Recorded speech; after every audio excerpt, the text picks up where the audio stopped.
దేవునికి స్తోత్రం. నేటి దినాన మన అరుణోదయపు దేవుని వాగ్దానము 1 కొరింథీ పత్రిక 1 అధ్యాయము 9వ వచనము.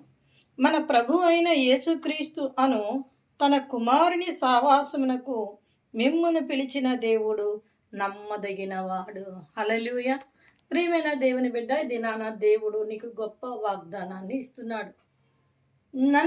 నిన్ను ఆయన పిలిస్తేనే నువ్వు వచ్చావు దేవుని సహవాసానికి. నాకు ఎవరో చెప్పారు, దేనివల్లనో నేను వచ్చాను, నా బాధ వలన వచ్చాను, నా బలహీనత వలన వచ్చాను అని నువ్వు అనుకుంటున్నావేమో. నీ బాధలను బట్టి, నీ బలహీనతలను బట్టి రాలేదు.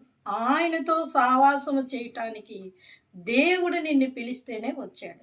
కనుక నువ్వే విషయంలో నమ్మకత్వాన్ని కోల్పోతున్నావో, దేవుడు నాకు ఇది చేస్తాడా, ఇది నాకు చేయగలడా, ఆయనలో సామర్థ్యం ఉందా, నేను ఇంత వేదన చెందుతున్నాను, ఇంతమంది నాకున్నారు సావాసం చేయడానికి, నేను వారి వైపు చూస్తాను అని నువ్వు అనుకుంటున్నావేమో.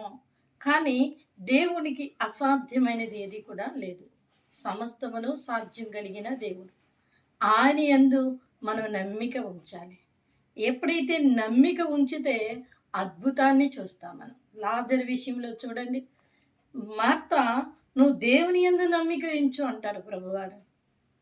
నమ్మిక ఉంచినప్పుడు వారు అద్భుతాన్ని, లాజర్ని, కుళ్ళిపోయిన లాజర్నే ఆయన బయటికి తన స్వరంతో పిలిచి లేపాడు. గొప్ప అద్భుత కార్యం, ఎవరూ చేయలేని కార్యం.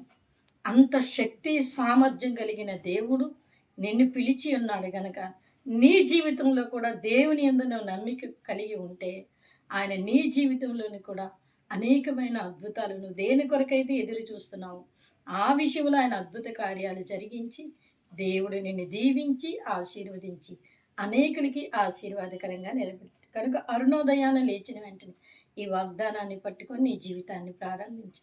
దేవుడు నిన్ను దీవించి ఆశీర్వదిస్తారు. ఆమేన్.